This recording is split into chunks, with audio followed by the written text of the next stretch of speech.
नमस्कार, आपका स्वागत है मिशन ऑफ डेवलपिंग इंडिया के दूसरे विशेष एपिसोड में। पिछले एपिसोड में हमने समझा कि क्यों पूर्वोत्तर भारत के लिए नए विकास द्वार के रूप में उभर रहा है। विकसित भारत का सपना तभी पूरा होगा जब विकास देश के अंतिम छोर तक पहुंचे। पूर्वोत्तर भारत केवल सीमा क्षेत्र नहीं है, बल्कि आने वाले भारत की ग्रोथ इंजन बनने की पूरी क्षमता भी रखता है। आज हमें समझना होगा कि क्यों पूरा विश्व नॉर्थ ईस्ट को नए दृष्टिकोण से देख रहा है। आज चर्चा होगी विकास के अगले चरण की। सुनील सर, अतुल सर, हमारे इस दूसरे एपिसोड में आपका एक बार फिर से बहुत बहुत स्वागत है। नमस्कार। नमस्कार। सुनील सर, एपिसोड की शुरुआत कर रहे हैं और इससे पहले कि मैं पहला सवाल आपसे पूछूं, लेकिन मैं और हमारे दर्शक यही जानना चाहते हैं कि जो आपने किताब लिखी थी north east land of rising opportunities, उसका सेकंड पार्ट का सब बेसब्री से इंतजार कर रहे हैं, तो कब उसका सेकंड पार्ट हमारे दर्शकों तक पहुंचेगा? जी, अभी मैं काम कर रहा हूँ मेक इन इंडिया पे। मेक इन इंडिया का नया एडिशन आ रहा है जो कि बहुत जल्दी, उम्मीद है, मुझे लगता है कि जुलाई तक आ जाएगा। तो मेक इन इंडिया के बाद फिर मैं नॉर्थ ईस्ट पे काम करूंगा और मुझे उम्मीद है कि अगले 3 से 5 महीने में वो भी आना चाहिए। मतलब इसी साल इस बुक का सेकंड भाग भी हमारे दर्शकों तक पहुंच जाएगा। जी चलिए, तो हम बात कर रहे हैं नॉर्थ ईस्ट की, और हाइड्रो पावर एक बहुत ही इंपॉर्टेंट क्षेत्र है। नॉर्थ ईस्ट के पर्सपेक्टिव से आप हाइड्रो पावर को कैसे देखते हैं? क्या क्या संभावनाएं हैं वहां? देखिए, पूर्वोत्तर भारत इस मामले में हमारी प्रकृति का वरदान पाया हुआ क्षेत्र है। जी। पूर्वोत्तर भारत में इंडिया के कुल हाइड्रो पावर पोटेंशियल का लगभग 40% मौजूद है। जी। ब्रह्मपुत्र और उसकी सहायक नदियां, बराक और उसकी सहायक नदियां, ये सब मिलके एक विशाल हाइड्रो एनर्जी भंडार बनाती हैं। अरुणाचल प्रदेश अकेले में, जैसा मैंने बताया, 50,000 मेगावाट से अधिक की पोटेंशियल रखता है। अगस्त 24 में सरकार ने एक 4,136 करोड़ की स्कीम अप्रूव की, जिसका लक्ष्य है कि 2031-32 तक 15,000 megawatt hydro power capacity develop हो। यह मिनिस्ट्री ऑफ पावर के जो ग्रॉस बजटरी सपोर्ट से फंडेड रहेगा पूरा का पूरा प्रोजेक्ट। लेकिन इससे भी बड़ी बात यह है कि जब 15,000 मेगावाट कैपेसिटी तैयार होगी तो इसका क्या होगा, मतलब जब इतनी ज्यादा बिजली पैदा होगी, क्योंकि पूर्वोत्तर के 8 राज्यों में खुद बहुत कम बिजली चाहिए थी अभी तक, क्योंकि पॉपुलेशन बहुत कम है। अब इंडस्ट्री धीरे धीरे आ रही है और इंडस्ट्री तभी अच्छी तरह आती है जबकि पावर उनको पूरी मिले, क्योंकि कोई भी इंडस्ट्री पावर से बिगड़ नहीं चल सकती। तो जब पावर हमारे पास होगी तो इंडस्ट्री ज्यादा जल्दी आएंगी, और अगर हम ज्यादा बिजली, जो कि हमारा अनुमान है, पैदा करेंगे तो सरप्लस पावर को हम एक्सपोर्ट भी कर सकते हैं। ये एक्सपोर्ट जो हमारे पास के भूटान में जा सकती है, म्यांमार में जा सकती है, और जो पड़ोसी देश जो है उन सबको हम एक्सपोर्ट कर सकते हैं। पावर एक्सपोर्ट ये पूर्वोत्तर के लिए एक बहुत बड़ा नया रेवेन्यू स्ट्रीम होगा। जैसे आंध्र प्रदेश जब सरप्लस पावर एक्सपोर्ट करता था तो बहुत बड़ा रेवेन्यू उसको पावर से आता था। पूर्वोत्तर भी यही कर सकता है यहां, लेकिन एक जिम्मेदारी भी है कि हाइड्रो पावर प्रोजेक्ट को एनवायरमेंटल इंपैक्ट असेसमेंट के साथ, लोकल कम्युनिटी की सहमति के साथ और इकोलॉजिकल बैलेंस बनाए रखते हुए बनाना पड़ेगा। ये तीनों महत्वपूर्ण है, क्योंकि नदियां सिर्फ बिजली नहीं देती, वो एक कल्चरल, एग्रीकल्चर और लाइफ भी है। पावर सेक्टर में इन्वेस्टमेंट आएगा तो इंडस्ट्रियल इन्वेस्टमेंट भी आएगा, क्योंकि रिलायबल और अफोर्डेबल पावर ही उद्योगों की सबसे बड़ी जरूरत है। एनर्जी और इकोनॉमी साथ साथ चलते हैं। तो हम कह सकते हैं पूर्वोत्तर की नदियां बाढ़ नहीं लाती, बिजली लाती हैं। 15,000 मेगावाट का सपना 2031 में हकीकत बनेगा और पड़ोसी देशों को भी रोशन करेगा। अतुल सर, सबसे पहले तो आपकी जैकेट पर मैं आपको एक कॉम्प्लीमेंट देना चाहूंगी, क्योंकि इससे आपने पूरे दर्शकों से हमें जोड़ दिया है। जो दर्शक हमारे नॉर्थ ईस्ट में भी बैठे हैं वो भी कहीं ना कहीं आज देख पा रहे होंगे कि किस तरीके से नॉर्थ ईस्ट का जो रंग है वो दूरदर्शन के माध्यम से उन तक पहुंच रहा है। तो बात हम पूर्वोत्तर राज्यों की कर रहे हैं। डिजिटल कनेक्टिविटी भी एक बहुत बड़ा पर्सपेक्टिव है। किस तरीके से उस पर काम कर रहा है कि और ज्यादा विकास की जो गति है वो मजबूत हो? ये पूर्वोत्तर के सभी जो वहाँ के अपने कम्युनिटीज है, उसका अपना अपना एक ट्रेडिशनल ये वेस्ट कोट और जैकेट होता है। इससे पता चलता है कि वो किस कम्युनिटी से बिलोंग करता है। आपका जो प्रश्न है डिजिटल कनेक्टिविटी, उसकी बात करें तो मुझे लगता है कि अब जो भारत सरकार ने कॉक्स बाजार बांग्लादेश में और वहां से त्रिपुरा में अगरतला में जो थर्ड इंटरनेट गेटवे बनाया है अपने देश का। पहले मुंबई में था, फिर चेन्नई में था, उसके बाद ये तीसरा इंटरनेट गेटवे बना त्रिपुरा में अगरतला में। उसके चलते वहां पर पूरे पूर्वोत्तर में अब कनेक्टिविटी जो है, डिजिटल कनेक्टिविटी बढ़ गई। 5G नेटवर्क भी आपको वहां मिलना शुरू हो गया और बाकी सभी जो भी आवश्यक चीजें वहां चाहिए वो वहां पर अब आपको मिल रही है। कंटेंट क्रिएशन, ये मुझे लगता है कि अपने देश का एक सबसे बड़ा नया एक क्षेत्र, और उसमें पूर्वोत्तर भारत बहुत कंट्रीब्यूट कर सकता है, क्योंकि वहाँ की जो एक एक कम्युनिटी की, ट्राइब की, फेस्टिवल की जो स्टोरी है वो बहुत पावरफुल स्टोरी है।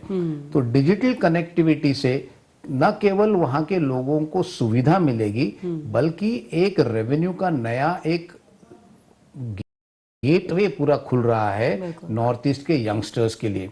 वैसे भी आप जानते हैं सबकी नॉर्थ ईस्ट ये जो है बहुत ही म्यूजिक, कल्चर, डांस, इसमें बहुत आगे है, कल्चरली रिच है, कल्चरली रिच है। तो इस सारा जो एक कल्चरली रिच हेरिटेज जो है उसको दुनिया के सामने रखने का अब मौका डिजिटल कनेक्टिविटी के कारण वहां लोगों को मिल रहा है। दूसरी बात, डिजिटल कनेक्टिविटी के कारण वहाँ के प्रोजेक्ट एग्जीक्यूशन में बहुत आसानी हो रही है। वहाँ जितने भी इंफ्रास्ट्रक्चर के प्रोजेक्ट्स चल रहे हैं वो इंफ्रास्ट्रक्चर प्रोजेक्ट्स में किसी प्रकार की कोई अगर आवश्यकता होती है तो डिजिटल कनेक्टिविटी के कारण वहाँ हम वो दे पा रहे हैं। दूर दराज के क्षेत्र जो है वहाँ पर मेडिकल सुविधा इस डिजिटल कनेक्टिविटी के कारण अब हम वहाँ दे पा रहे हैं। और सबसे महत्वपूर्ण जो क्षेत्र नॉर्थ ईस्ट के लिए आज की तारीख में जो वहाँ की इंडस्ट्री है वो है टूरिज्म इंडस्ट्री। और वो टूरिज्म इंडस्ट्री के लिए एक इंटीग्रेटेड इकोसिस्टम चाहिए होता है, जिससे कि आपको हर चीज़ जो है डिजिटल प्लेटफॉर्म पे मिल जाए। न केवल फ्लाइट टिकट्स, वहाँ की होम स्टेज, वहाँ की हॉस्पिटैलिटी सर्विसेज, वहाँ की ट्रांसपोर्ट सुविधाएं, वहाँ की जो भी आवश्यक है उस प्रकार की परमिशंस जो है वो सारी अब डिजिटल प्लेटफॉर्म पर वहाँ धीरे धीरे जो है उपलब्ध हो रही है, जिसके चलते वहाँ के टूरिज्म को एक बहुत बड़ा बढ़ावा वहाँ मिल रहा है। तो ये इंटरनेट गेटवे, डिजिटल कनेक्टिविटी जो वहाँ पर इम्प्रूव हो रही है उसके कारण वहाँ बहुत सारी अपार संभावनाएं जो है नई नई खुल रही है। बिल्कुल सर, यहाँ समय हो गया है एक छोटे से ब्रेक का, आप कहीं जाइएगा नहीं, हम जल्द लौटेंगे। डेमोग्राफिक डिविडेंड का एडवांटेज तभी मिलता है जबकि जो हमारी पॉपुलेशन है। India has come a long way. From new ideas to new possibilities to new milestones. With every step forward, India has continued to grow and evolve. And for the last 50 years, Vikas Group, a leading B2B supplier across diverse sectors, has been part of that journey, driven by innovation and excellence. Women entrepreneurs के लिए एक strong support, अपना business बढ़ाइए UCO MSME नारी सम्मान के साथ। UCO startup scheme से पाइए इजी फंडिंग, क्विक अप्रूवल्स और ग्रोथ गारंटीड। यंग एंटरप्रेन्योर्स के लिए एक नया boost, empower your ideas and grow with UCO bank युवा शक्ति। यूको अभिनंदन के साथ करें स्मार्ट स्विच, पाएं बेटर इंटरेस्ट रेट्स और फ्लेक्सिबल रीपेमेंट। कॉन्ट्रैक्टर्स के लिए reliable partner, UCO contractor scheme देगा आपको वर्किंग कैपिटल और प्रोजेक्ट सपोर्ट दोनों एक साथ।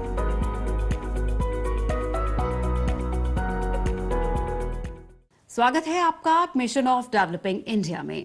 सुनील सर, अभी अतुल सर ने बहुत ही खूबसूरत बात एक डिजिटल क्रांति के बारे में कही, लेकिन पूर्वोत्तर में आप एम्प्लॉयमेंट को कैसे देखते हैं? एम्प्लॉयमेंट कैसी है और उसके चैलेंजेस क्या क्या हैं, रोजगार और उसकी चुनौतियां क्या है, और कैसे जो डिजिटल प्लेटफॉर्म्स पर जो यूथ हमारा एक्टिव है वो उसमें आगे एक पहचान बना सकता है? अगर हम बात करें पूर्वोत्तर भारत की, तो उसकी सबसे बड़ी ताकत और सबसे बड़ी जिम्मेदारी दोनों उसकी युवा जनसंख्या है। जैसे कि इस क्षेत्र में 4.5 करोड़ से अधिक की जनसंख्या है, जिसमें युवाओं का अनुपात राष्ट्रीय औसत से भी अधिक है। मतलब हम बार बार बात करते हैं कि हमारे देश में युवा सबसे अधिक हैं और हम डेमोग्राफिक डिविडेंड की बात करते हैं, तो उस दिशा में देखा जाए तो पूर्वोत्तर में वो पूरे देश से भी ज्यादा है।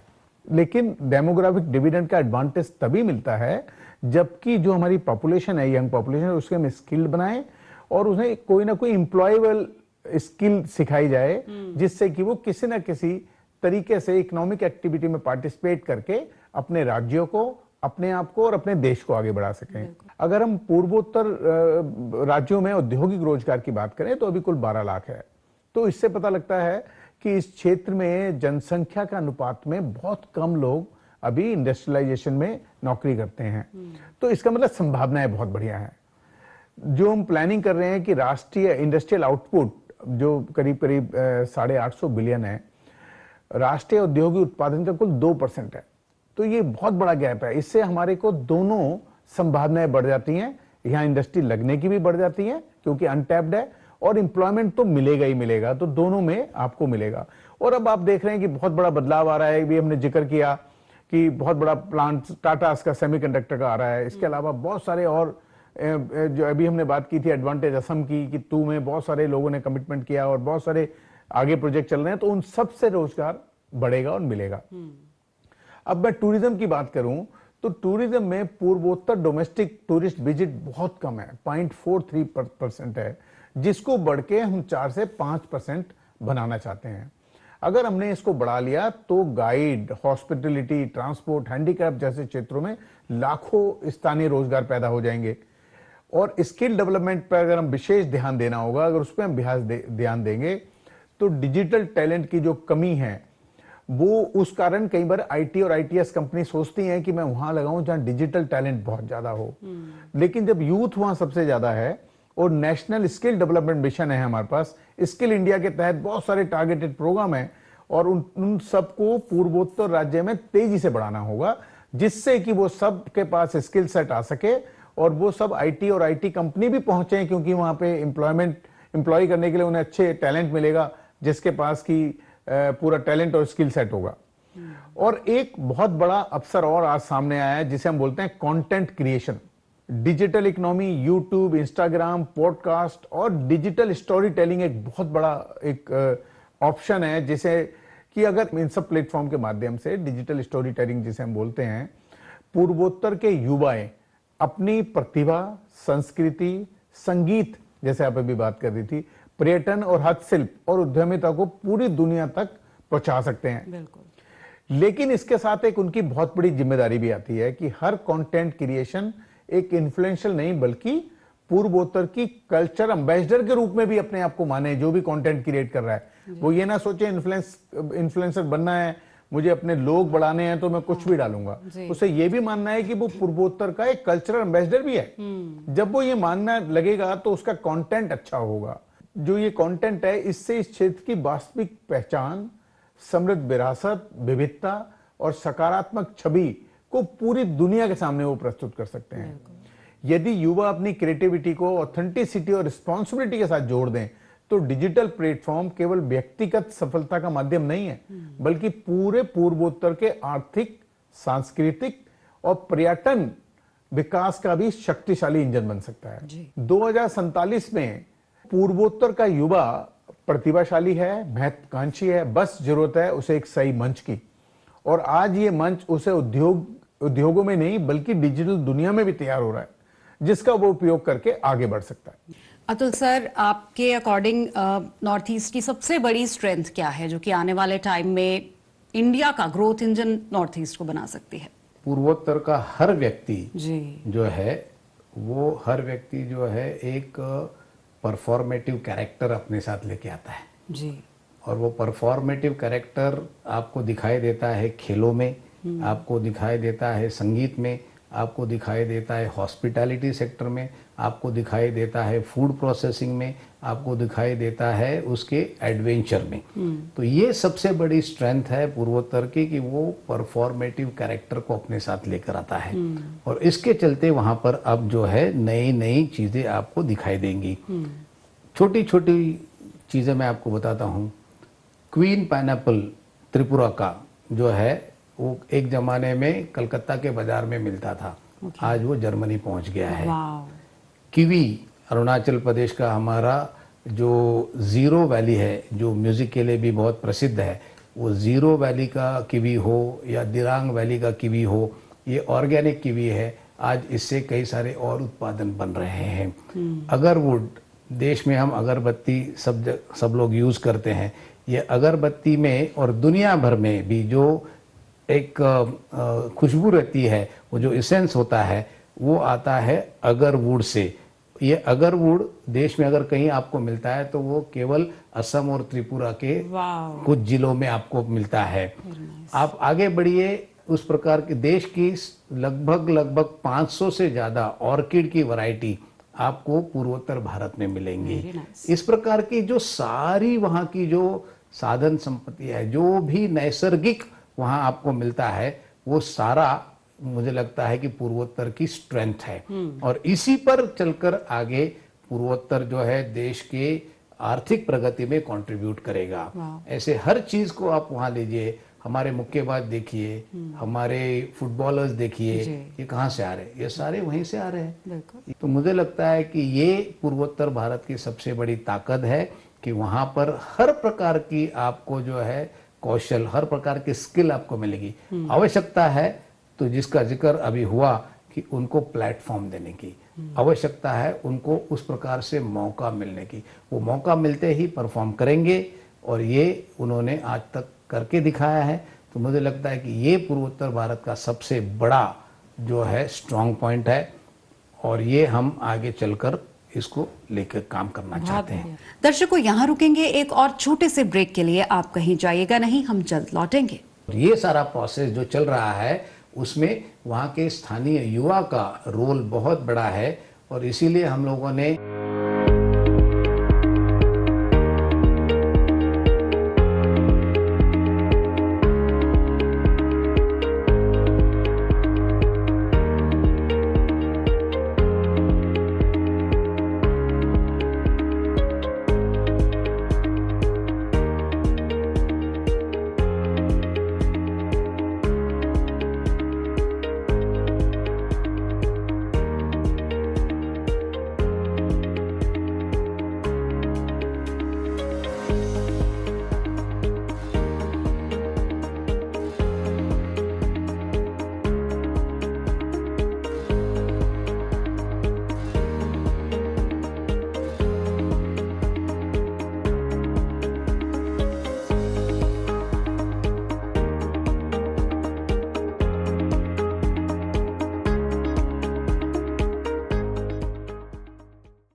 स्वागत है आपका मिशन ऑफ डेवलपिंग इंडिया में। सुनील सर, हम अपने शो में हमेशा ही मिशन 2047 की बात करते हैं, जब भारत अपना आज़ादी की शताब्दी वर्ष मना रहा होगा। उस वक्त पूर्वोत्तर की स्थिति क्या होगी, पूर्वोत्तर कहाँ स्टैंड कर रहा होगा, कृपया बताएं। देखिए, 2047 स्वतंत्र भारत की शताब्दी वर्ष, मैं आज जो देख रहा हूँ वो मुझे उत्साह और विश्वास दोनों देता है। संख्याओं में देखें तो पूर्वोत्तर जीडीपी राष्ट्रीय जीडीपी के 6% से बढ़कर 12 से 15% हो सकती है। अगर इंफ्रास्ट्रक्चर, इंडस्ट्री और टूरिज्म तीनों एक साथ काम करें तो इंडस्ट्रियल शेयर जो है वो 2.1% से बढ़कर 7% तक करने का सरकार का स्वयं का लक्ष्य है। पर कैपिटल इनकम की मैं बात करूंगा तो राष्ट्रीय औसत के बराबर हो, यह अचीवेबल है और इसके दिशा में कार्य शुरू हो गया है। एशियन के साथ इंडिया का ट्रेड 120 बिलियन का है आज, तो उस समय तक 400 से 500 बिलियन डॉलर का हो सकता है। पूर्वोत्तर के कॉरिडोर्स इसकी बैकबोन होंगे। 2047 की अगर मैं असली तस्वीर नंबर में नहीं होगी तो वो लोगों के जीवन में होगी। जो बच्चा आज मणिपुर के किसी गांव में पैदा हो रहा है वो 2047 में किसी आईटी कंपनी में काम कर सकता है, या एशियन देश के किसी देश के साथ बिजनेस कर सकता है, या एक छोटे से टाउन में टूरिस्ट गाइड का भी काम कर सकता है। जो किसान आज अपने लिए फार्मिंग कर रहा है वो 2047 में ऑर्गेनिक फार्मिंग करके उसको एक्सपोर्ट कर सकता है, जैसे सिक्किम ने करके दिखाया है। जो इंफ्रास्ट्रक्चर अभी बन रहा है जैसे Jiribam Imphal railway, Kaladan corridor, sea plane routes, hydro power plants, ये सब 2030 से 2035 तक पूरा करने का लक्ष्य है। और जब यह होगा तो 2047 तक 12 से 15 का एक विकास का एक क्वांटम लीप देगा। जब ये सारी चीजें शुरू होंगी तो तरक्की करने के लिए सब एक साथ चीजें शुरू होती हैं, उसको क्वांटम लीप के रूप में हम देख सकेंगे नॉर्थ ईस्ट में खास तौर पे। तो मैं उसी बात से खत्म करूंगा जिससे मैंने नॉर्थ ईस्ट शुरू किया था कि माननीय प्रधानमंत्री जी ने अष्टलक्ष्मी का विजन वो शब्द नहीं थे, वो एक कमिटमेंट था। और यह कमिटमेंट है कि भारत का कोना कोना जगमगाएगा, कोई भी पोर्शन अंधेरे में नहीं रहेगा। जब पूर्वोत्तर की अष्टलक्ष्मी पूरी जागृत होगी तो विकसित भारत को सिर्फ रिसोर्स नहीं आत्मबल भी देगी। यही है मिशन ऑफ डेवलपिंग इंडिया का असली संदेश। और इसको मैं सम अप करना चाहूं तो मैं बोल सकता हूं कि 2047 में जब भारत शताब्दी बनाएगा तो पूर्वोत्तर की अष्टलक्ष्मी पूरे देश में समृद्धि, शक्ति और गौरव का आशीर्वाद देगी। बहुत बढ़िया। सर, पूर्वोत्तर में जैसे हमने डिस्कस किया कि अब कनेक्टिविटी भी है, इंफ्रास्ट्रक्चर भी है, तो अब इन्वेस्टर्स के लिए इन्वेस्टमेंट के वहाँ क्या अवसर हैं और किस तरीके से जो आपकी कल्चरल डाइवर्सिटी है नॉर्थ ईस्ट की वो इंडिया की ग्रोथ में योगदान दे रही है? देखिए, जैसे मैंने पहले कहा था कि भाई ये पहले होता है इंफ्रास्ट्रक्चर कॉरिडोर, इसके बाद में होता है इंडस्ट्रियल कॉरिडोर और फिर उससे बनता है इन्वेस्टमेंट कॉरिडोर। तो अब जो है वहाँ पर हम इंफ्रास्ट्रक्चर कॉरिडोर लगभग पूरा कर चुके हैं। इंडस्ट्रियल टाउनशिप्स बनाना, प्रोजेक्ट्स करना रेल रोड के। अब नेक्स्ट फेज जो चल रहा है वो इन्वेस्टमेंट का वहाँ चल रहा है। इन्वेस्टमेंट मुख्य रूप से नॉर्थ ईस्ट में आएगा उस प्रकार की इंडस्ट्री में जो वहाँ के एनवायरनमेंट को किसी भी तरह से हानि नहीं पहुँचाएंगे। उसमें सबसे महत्वपूर्ण क्या है? टूरिज्म है, हॉस्पिटैलिटी है, फूड प्रोसेसिंग है, हाइड्रो पावर है और डिजिटल है। तो मुझे लगता है कि ये हमारे वहाँ की जो एडवांटेजेस है उस पर इन्वेस्टमेंट ज़्यादा होगा। पूर्वोत्तर भारत दुनिया के लिए एक और बैक ऑफिस भी बन सकता है, एक और नया पुणे, गुड़गांव, चेन्नई, हैदराबाद बनने की क्षमता पूर्वोत्तर में है, क्योंकि वहाँ के सारे जो युवा है वो पढ़े लिखे हैं, नेशनल एवरेज से ज़्यादा उनकी लिटरेसी रेट है, इंग्लिश में बात कर सकते हैं और आपने देखा होगा कि पूर्वोत्तर के लोग वैसे भी बहुत हम्बल होते हैं और इसीलिए हॉस्पिटैलिटी सेक्टर में आप उनको पाते हैं। तो यहाँ पर इन्वेस्टमेंट सबसे ज़्यादा आने वाला है, इन क्षेत्रों में इन्वेस्टमेंट आएगा और वहाँ अब सरकारें धीरे धीरे पीपीपी मॉडल पर कैसे इन्वेस्टमेंट को फैसिलिटेट करना, वहाँ कैसे कॉरिडोर्स बनाना, वहाँ कैसे इंफ्रास्ट्रक्चर पार्क्स बनाना, इस प्रकार की योजनाएं बना रही है। वहाँ के सभी राज्यों की लॉजिस्टिक्स पॉलिसी बन रही है जो एक दूसरे के साथ मेल खाएगी, ताकि वो जो भी इन्वेस्टर आएगा वो इन्वेस्टर सभी पूर्वोत्तर के राज्यों को कवर कर पाएगा। इस प्रकार से वहाँ पर इन्वेस्टमेंट जो है आगे चलकर आएगा। वहाँ पर आप हब एंड स्पोक कि भाई कोई हब बनाओ आप और वहाँ पर नियर बाय डेस्टिनेशन से सारा रॉ मटेरियल हो या प्रोसेस्ड कार्गो हो उसको आप लेकर आइए और उसको फिर बाजार में लेकर जाइए।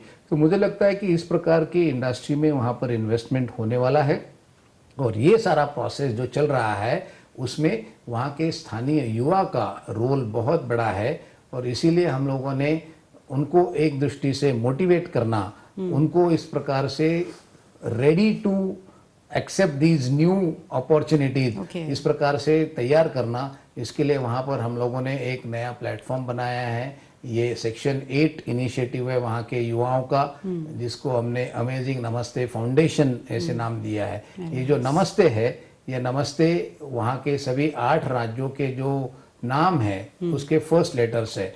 N stands for Nagaland, A for Arunachal Pradesh, M for Manipur, Mizoram, Meghalaya, फिर अगला A आता है वो असम, फिर आता है S जो सिक्किम, फिर आता है T त्रिपुरा और नॉर्थ ईस्ट। तो ये देश के सभी अपने दर्शकों को मैं आग्रह करूंगा कि इस क्षेत्र को, जैसे माननीय प्रधानमंत्री जी ने अष्टलक्ष्मी की उपमा दी है, जो कि ये ऊर्जा प्रदान करेगी, ये सारी शक्ति प्रदान करेगी, वैसे ही ये प्रदेश जो है नमस्ते प्रदेश है, जहां पर हम उगते सूरज को भी पाते हैं और उससे भी हम प्रेरणा लेते हैं। तो ये ऐसा प्रदेश है जहां पर इस प्रकार की इन्वेस्टमेंट आएगी।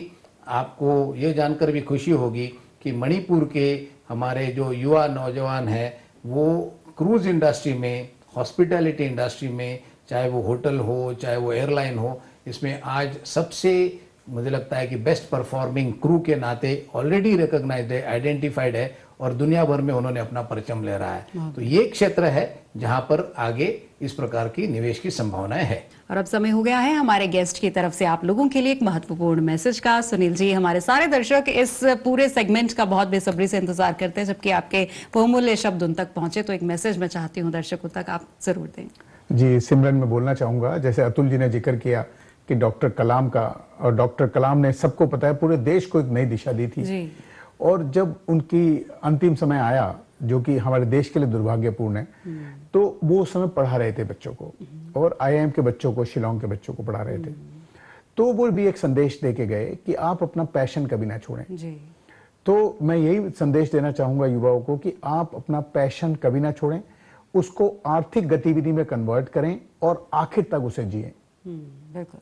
अतुल सर, आपका मैसेज भी हमारे दर्शकों के लिए बहुत महत्वपूर्ण है, तो मैं चाहती हूँ हमारे दर्शकों के लिए आप अपना मैसेज जरूर दें। हमारा मैसेज तो बहुत सिंपल और छोटा है जी। जैसे प्रधानमंत्री ने कहा है, देखो अपना देश, पूर्वोत्तर आपका स्वागत करने के लिए तैयार है। आइए अपना सुंदर पूर्वोत्तर जानिए, देखिए और आनंद लीजिए। ब्यूटीफुल। सुनील सर, अब परंपरा के अनुसार हम आज के हमारे विशिष्ट अतिथि उन्हें एक सोवेनियर देकर सम्मानित करेंगे।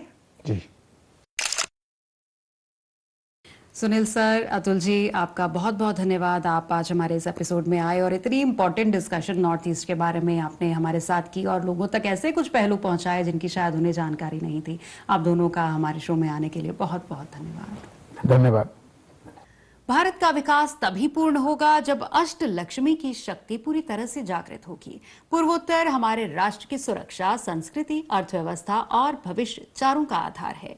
आइए हम सभी मिलकर एक ऐसे भारत का निर्माण करें जहां विकास का प्रकाश देश के अंतिम गांव तक पहुंचे।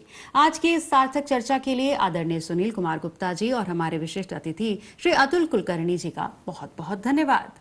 और आप सभी दर्शकों का भी बहुत धन्यवाद कि इसी प्रकार राष्ट्र निर्माण से जुड़े नए विषयों के साथ फिर मिलेंगे। तब तक के लिए हमें दीजिए इजाजत। नमस्कार। आपको हमारा ये कार्यक्रम कैसा लगा? आप हमें सोशल मीडिया के जरिए अपने सवाल या सुझाव भेज सकते हैं।